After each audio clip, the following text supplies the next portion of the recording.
ఎట్లున్నారు? మంచిగా ఉన్నారా? నేనైతే మంచిగా ఉన్నానుల్లా. ఇయ్యాల కూడా మన కీసిపిట్ట ముచ్చట్లల్లా మంచి మంచి సోల్తలు పట్టుకొని వచ్చిన. మరి ఇంకెందుకు ఆలస్యం, హెడ్లైన్ చూసేయండి.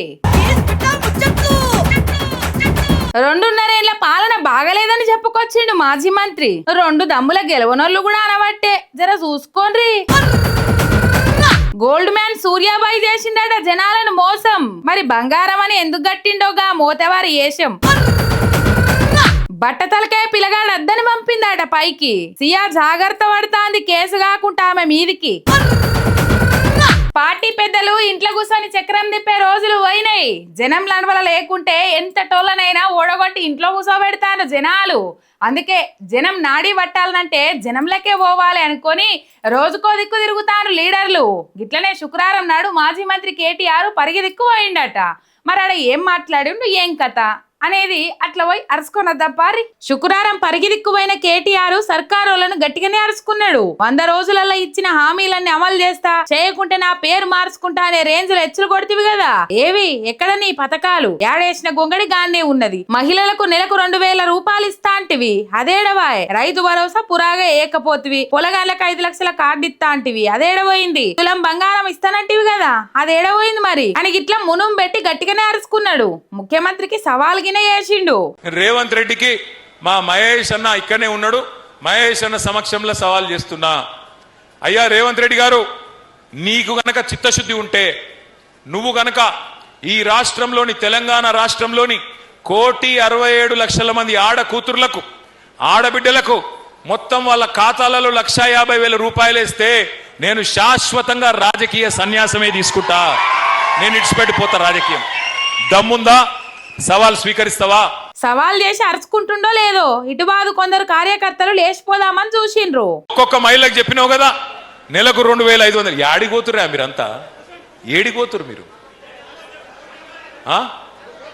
ఆగురే, ఎందుకు ఆగమెందుక? ఏడిపోతురు భయ్ మీరు? కూర్చోరాదా? ఏడిపోతురు. కొద్దిసేపు కూర్చోండి, ఆగమెందుకు చేస్తున్నావు? చూసిరా, లేచిపోతున్న కార్యకర్తలను ఆగబట్టిండు రామన్న. అయినా కేటీఆర్ గారు మీరు ఇప్పుడు కార్యకర్తలను పట్టించుకుంటాం, కడుపులో పెట్టి చూసుకుంటామని చెప్తున్నారు, బాగానే ఉన్నది. గాని పార్టీ కోసం నియతిగా కష్టపడ్డ చాలా మంది కార్యకర్తలు ఇంకా రగరగ రగిలిపోతూనే ఉన్నారు. అసొంటోలను మీ పార్టీ ఎమ్మెల్యేలు కనీసం గుర్తించలే, ఎన్నడూ పిలిచి మాట్లాడలే. అందుకే ఇవాళ ఇంత మంట మీద ఉన్నారు. ఇప్పటికన్నా కార్యకర్తలను పట్టించుకోరి సారు. ఇక ఇది ఇట్లుంటే ఇదే ముచ్చట మీద తుంగతుర్తిలో 2 దమ్ముల పోటీ చేసి గెలవ శాతగాని అద్దెంకి దయాకర్ అన్న ఏమన్నాడో ఇనుండ్రి. అట్లా రోజు అబద్ధాలు చెప్తే జనానికి కూడా సొంత పార్టీ అయినా కూడా విసుగు పుడుతుంది అంటానికి ఇది ఒక ఉదాహరణ. అన్నా దయన్న, ఎగస్పాటోల మీద అటెంట మాట్లాడదాం గాని మొదలు మనకు వచ్చే తాప ఎమ్మెల్యే టికెట్ వస్తుందో లేదో గది చూసుకోండి. తుంగతుర్తి జనాలు తమని దేకకున్నా పాపం దామోదర్ రెడ్డి సార్ ముఖం చూస్తున్నా 2 మాటల కాంగ్రెస్ కు బాగానే ఓట్లేసిండ్రు. అసొంటి జనాల అవస్థలు ఎన్నడు పట్టించుకున్న పాపాన ఓని తమరు పెద్ద పెద్ద మాటలు ఎందుకు మాట్లాడతారు? ఇక ముందు తమరి నియోజకవర్గంలో అన్ని చక్కగా ఉన్నాయో లేవో చూసుకొని అటెన్క వేరేటోళ్ళ గురించి మాట్లాడితే మంచిగుంటది అని అనుకుంటారు ఈ ముచ్చట చూసిన జనాలు. సోషల్ మీడియాలా ఇంతింతలావు గొలుసులు ఉంగరాలు పెట్టుకొని గోల్డ్ మ్యాన్ అని ఓ మనిషి కనబడుతుండే కదా. అగో అదేనోళ్ళ సూర్యాబాయి. అవగా మనిషి వేసుకునే సొమ్ములు నిజమైనవి కావు, అంత పాతిర్ప సామానే అని అప్పట్లో వార్తలు వచ్చినుండే కదా. గా ముచ్చటట్లుండగానే ఇంకేదో మోసం చేసిండట. మరి గోల్డ్ మ్యాన్ ఎలుగబెట్టిన గా ఘనకార్యం ఏందో మీరే చూడుండ్రి. అగ్వధరల బంగారం ఇప్పిస్తా అని మోసం చేసిన కేసులా గోల్డ్ మ్యాన్ సూర్యాబాయి మీద కేసు కట్టిరు పట్నం పోలీసులు. పాతబస్తీ అత్తాపూర్ దిక్కుండే ఈ ఉంగరాల ఉత్తముడు బయటి దేశం కెంచి లారీల కొద్ది బంగారం తెప్పిస్తున్నా, కావాలనుకునేటోళ్ళు పైసలు కట్టుండ్రి అని జిలగండ్రి ఆసుపత్రి ముచ్చట్లు చెప్పిండట.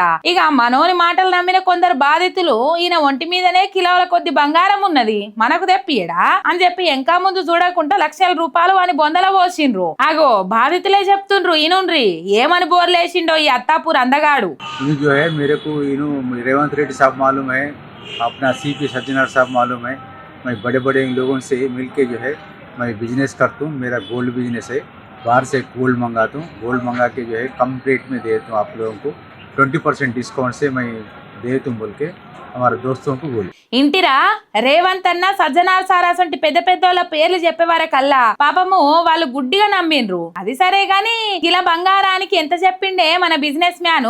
1 kg गोल्ड को 1 करोड़ बोल के डिसाइड हुआ रेट.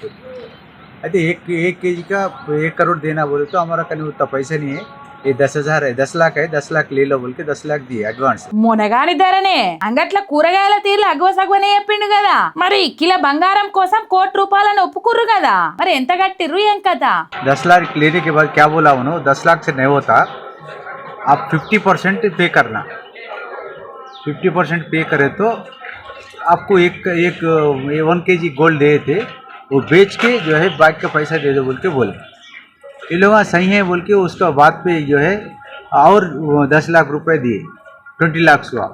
उसके बाद 20 लाख से 10 लाख लेने के बाद फिर क्या बोला उन्होंने, इससे भी नहीं होता और पैसे होना, पैसे दिए तो आ जाता, गोल्ड आता, नहीं तो नहीं आता बोले तो फिर इनका गोल्ड, उनका वाइफ का सोना बेच के जो है सोना बेच के जो है और 12 लाख रुपए दिए, टोटल 32 लाख ले लिए। ఇంటిరా 32 లక్షలు ఇచ్చిన సుత ఇంకా కావాలే పైసలని అడిగిండట. దీంతో 32 లక్షలకు ఎంత వస్తే గంతి అని అడిగేటాళ్లకు ప్లేట్ ఫిరాయించిండు. బంగారం లారీలో తెప్పిస్తున్నా రేపొచ్చే మాపొచ్చే అని 4 నెలలు బొంకిండట. ఇంతలో అప్పట్లో గోల్డ్ మ్యాన్ ఒంటి మీద ఉన్నదంతా కోటిలో కొన్న అరకమాలే అని వార్తలు వచ్చినాయి కదా. అగో ఆ ముచ్చట చూసి వీళ్ళకి బుగ్గెలిగింది. ఈయన ఒంటి మీద ఉన్నదే నకిలీ మాలట, ఇక మనకేడంగా తెచ్చిస్తాడు అని టైట్ చేస్తే तो मैंने भी क्या बोले उन्होंने, ज़्यादा बात करे तो मेरे को सज्जनार जो है मेरा पार्टनर है,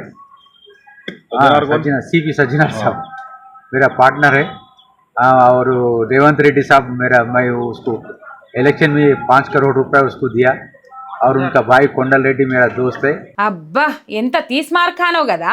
ఇదే ముచ్చట మీద బాధితులంతా పోయి వడ్డీ గిడ్డి ఏం వద్దు మా పైసలు మాకి అని అడిగితే ఇంట్లో మంచిగా తినబెట్టి తాపెట్టి మీదంగా నా ఇంటి మీద పడి బంగారం దొంగతనం చేసిరని ఉల్టా బాధితుల మీదనే కేసు పెట్టిండట మోతేవారి. ఇంతలో పైసలు ఓడగొట్టుకున్న వాళ్ళంతా అసలు ముచ్చట పోలీసులకు చెప్తే వాళ్ళు కేసు కట్టి సూర్యాభాయిని అరెస్ట్ చేసిండ్రు. ఇసొంటి అడ్డమైన వాళ్ళ ఉద్దర మాటలు నమ్మొద్దు, ఈయనవన్నీ ఎచ్చల మాటలే, బంగారం లేదు ఏం లేదు అదంతా అబద్ధమని తేల్చి పడేసిండ్రు పట్నం పోలీసులు. మరి చూసిరు కదా పబ్లిక్, అగవసగవలు వస్తుందని పోతే మీ పరిస్థితితో ఇట్లనే అవుతుంది, తస్మాత్ జాగ్రత్త. ప్రీ వెడ్డింగ్ షూట్ కని పోయి పూణేలా కాబోయే పెర్మిట్ని లోయలకు నూకేసి యాగం చేసిన ముచ్చట తెలిసిందే కదా. అగోగా కేసులా నూకేసిన సియా అనే వగలాడిని గట్టిగానే అడిగిరట పోలీసోళ్ళు ప్రశ్నలు. మరి పోలీసు విచారణలా అమ్మగారు ఏం చెప్పింది ఏం కథ అనేది అట్లా పోయి అరుచుకొని వద్దాం పాండ్రి. రంకు నేర్చినమ్మ బొంక నేర్వదా అంటే గిదే కావచ్చు. కేతన్ అనే పిల్లగాన్ని నూకేసి అజ్జేసిన ముచ్చట యాదుకున్నది కదా. అగో ఆ అమ్మలాడిని ఎందుకు ఆగం చేసినావు ఏం కథ గట్టిగానే అడిగినరట పోలీసులు. ఇక విచారణలో పోలీసులే చిత్రపోయే ముచ్చట్లు బయట పెట్టిందట సీఎమ్మ. కేతన్ బయటికి చూస్తానికి టీప్ టాప్ గా కనబడతాడు, కానీ ఆయనది బట్ట తలకాయే, నెత్తి లేదు, అన్ని ఎంటికలు ఊచిపోయి బోడగుండ అయింది. అందుకే గా గుండు కనబడకుండా విగ్గు పెట్టుకుంటాండు. అట్లా నెత్తున్నట్లు కవర్ చేసి నన్ను మోసం చేసిందని చెప్పిందట. అంతేకాదు నెత్తి లేనోడు నాకు ఇష్టం లేదని చెప్పినా సుత ఆ పిల్లగాడే కావాలని మరీ నా ఎంట పడ్డాడు. అందుకే కాబోయే పెనిమిటికి ఆస్తి లేకున్నా పర్లేదు గాని నెత్తి మీద బొచ్చు లేకుంటే ఎట్లా అని చెప్పి ఈ పని చేసిన అని చెప్పిందట. ఇక ఇది ఇట్లుంటే అటు కేతనోళ్ళ నాయన మాట్లాడుకుంటా మా ఓడు విగ్గు పెట్టుకుంటున్న ముచ్చట వాజీబే. ఇదే ముచ్చట సీఓల ఇంట్రోలతో కూడా చెప్పినాం. ఓ గాళ్ళ వాళ్ళకు తక్లీఫ్ అనిపిస్తే పెళ్లి ఆపాలని కూడా చూసినాం. అయినా సుత నాకు ఈ పెళ్లి ఇష్టం లేదని చెప్తే అయిపోయేదానికి నా కొడుకు నాగం చేయాల్సిన అవసరం ఏముండే అని సెంచరిల్లిండు. అంతేకాదు అట్టిగా నా కొడుకు పానం తీసిన ఆ పొల్లని సుత అట్లనే నూకేసి చంపాలి, అట్లా అయితేనే గా బాధ తెలుస్తది అని చెప్పుకొచ్చిండు. ఇక ఈ పంచాది మీద మీరేమంటారు అని పిల్ల తండ్రిని అడిగితే నా బిడ్డది తప్పైతే ఆ పోర్ని చంపినా నాకు ఓకే అని చెప్పిండట. అసలు ట్విస్ట్ ఏందంటే లవర్ చేతన్ గాని కోసమే కేతన్ నాగం చేసింది కదా. ఇప్పుడు జైల్లో పడ్డాక సియానే అంత స్టోరీ నడిపించింది, నాకేం సంబంధం లేదని చేతులు దులుపుండాట పొల్ల లవర్ చేతన్ గాడు. చూడుర్రు ఎట్లున్నదో ముచ్చట.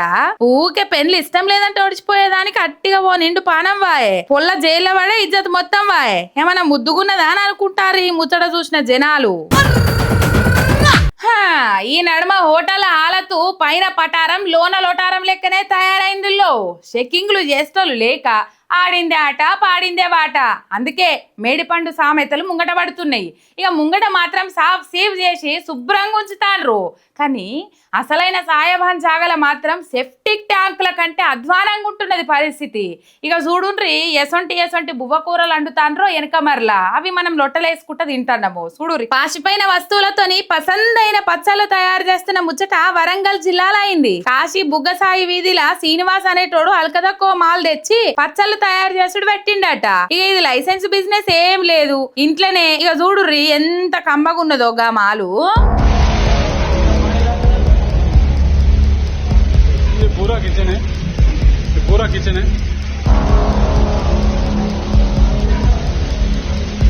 ఎన్నడో క్రీస్తు పూర్వం కింద ఊరేసి నెలకో పారి కలుపుతున్నట్టున్నారు. మీదంగా అడ్డమైన ఈసం మందులు కలిపి పచ్చడని తయారు చేసి దుకాణాలకు పార్సల్ చేస్తుర్రట. మరి ఈ దందా ఎప్పటిసుంది నడుస్తుందో ఏం పాడో గాని పోలీసులు పోయి చెకింగ్లు చేసే ఏమున్నది. 750 కిలోల టమోటా, 900 కిలోల మామిడి, 200 కిలోల నిమ్మకాయలు, 100 కిలోల ఉసిరికాయలు, 150 కిలోల అల్లం వెల్లుల్లి పేస్టు, మొత్తం 2.5 లక్షల మాల్ పట్టుబడ్డది. ఏ డ్రమ్ము గోలాంచినా అంత కమ్మడి సెంటు వాసనే.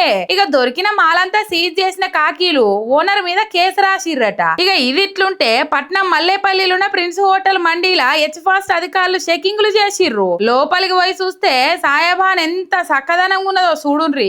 అంత అడ్డమైన ఇసం రంగులు కలుపుకుంటా చికెన్ చేపలు వారాల కమానం ఫ్రిడ్జ్ లో దాచి వాటిని ఎచ్చబెట్టుకుంటా కస్టమర్లకు అండి పెడుతున్నారు. ఇక అదంతా చూసిన ఆఫీసర్లు షాంపిల్లు తీసి ల్యాబ్ కు పంపిర్రట. అయినా ఓ ఫుడ్ సేఫ్టీ అధికారులు జనాలు అడ్డమైన తిండి పెడుతున్నారని ఫిర్యాదు చేసినప్పుడే కాదు, కనీసం నెలకు పారన్న పోయి చెకింగ్లు చేయిర్రి. ఇసొంటోళ్ళు మస్తు మంది పట్టుబడతారు. ఏదో ఒక రోజు భాగవతం లెక్క ఉదర బిల్డాపులు ఇచ్చుడు కాదు అని సలహాలు ఇస్తుర్రి ముచ్చట చూసిన జనాలు. ఇగో ఇవ్వల్ల ఇలాంటి మన కీస్ పిట్ట ముచ్చట్లు ఎట్లున్నాయి, మస్తు ఉన్నాయిలే. మళ్ళేటప్పుడు ఇసంటి ముచ్చట్ల పట్టుకొని వస్తుంది మీరే ఎక్క. అంతవరకు మీరు చూస్తానే ఉండుండ్రి మీ ఎంఆర్ మీడియా తెలంగాణ. శనార్థులు.